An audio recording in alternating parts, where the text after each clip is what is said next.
Welcome to Mr. English Cafe. Imagine you just had the longest, most stressful day at work. You open your front door hoping for peace, but instead you trip over a pile of shoes. You look at your desk and it's buried under old mail and empty coffee cups. Does your heart sink? Does your brain feel noisy? Research shows that people living in cluttered homes have higher levels of cortisol, the stress hormone. So, let me ask you, does your room feel like a sanctuary that hugs you, or a warehouse that demands your energy? Hello everyone, welcome back to the show. I'm your host, Joe. I am so happy you're here today. We're diving into a topic that literally surrounds us every single second, our environment. We're talking about how to design your room for mental clarity. Before we start, if you find today's episode helpful, please hit that subscribe button and give us a like. It really helps us grow this community of mindful learners. Now, grab a cup of tea, find a comfortable seat, and let's talk about your space. I want to share a story about a friend of mine, Sarah. Sarah is a brilliant graphic designer, but for months she felt stuck. She couldn't come up with new ideas. She felt tired the moment she sat at her desk. When I visited her, I saw why. Her desk faced a dark corner. There were cables everywhere. Her bed wasn't made, and there were clothes from 3 days ago on the chair. She told me, "Joe, I just don't have the discipline to work." But I told her, "It's not your discipline, Sarah, it's your environment." You see, our brains are constantly scanning our surroundings. When you see a pile of laundry, your brain doesn't just see clothes, it sees an unfinished task.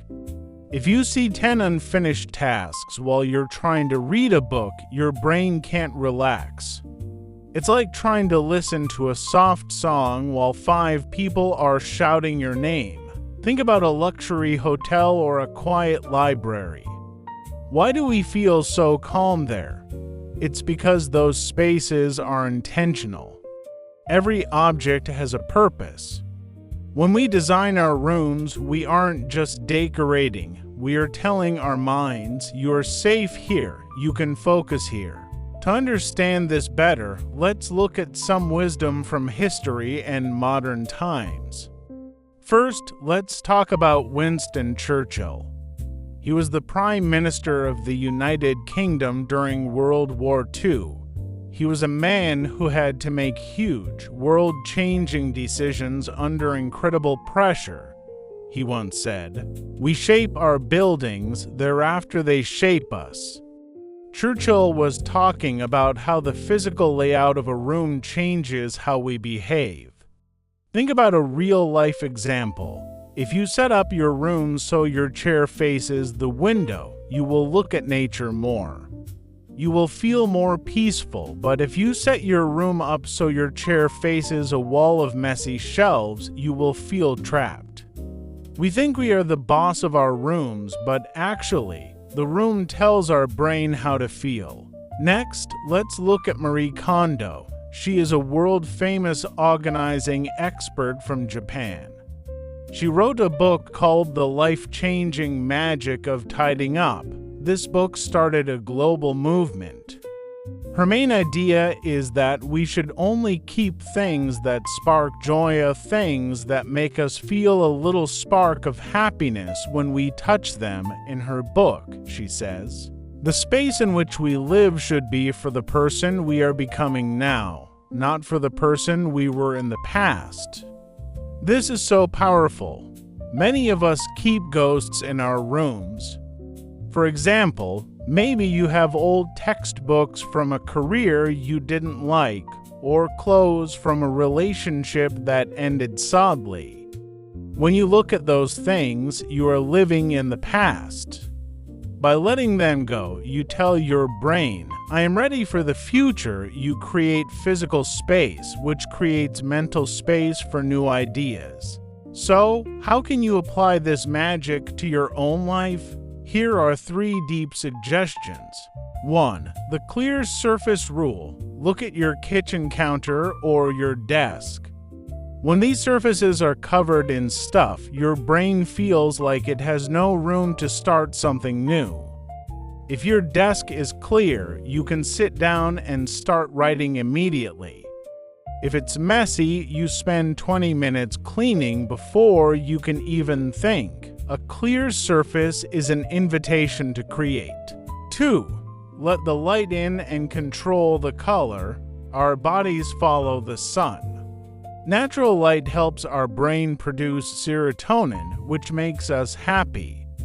If you work in a dark room all day, you might feel lazy or sad. Open those curtains. Also, use warm yellow lights at night to tell your brain it's time to sleep, and cool white lights during the day to stay alert. 3. Identify your stress spots. Every room has one spot that makes you feel inside. Maybe it's a junk drawer or a chair covered in coats.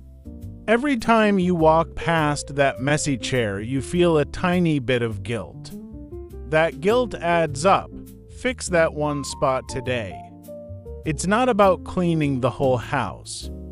It's about removing the things that steal your happiness. To wrap things up, your room is an extension of your mind. As Winston Churchill and Marie Kondo taught us, the things we keep and the way we arrange them decide our mental clarity. If your room is chaotic, your thoughts will likely feel chaotic too. The final, most crucial reminder is this: you deserve a space that supports you. Don't wait until you have time to clean. Treat your environment as a form of self-care, just like brushing your teeth or eating a healthy meal. Thank you so much for spending these 12 minutes with me. Remember, start small. 1 drawer, 1 shelf, 1 corner. Before you go, I want to leave you with a deep question to think about.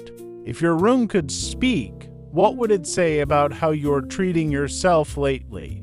Think about that tonight.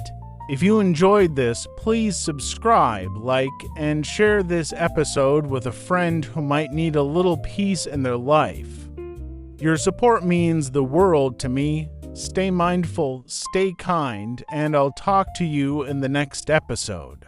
Thanks for joining us. In this podcast, you've learned the following. Let's read aloud. We shape our buildings, thereafter they shape us. We shape our buildings, thereafter they shape us. The space in which we live should be for the person we are becoming now, not for the person we were in the past. The space in which we live should be for the person we are becoming now, not for the person we were in the past. Feel free to read it aloud. If you have any questions or suggestions, please leave a comment below.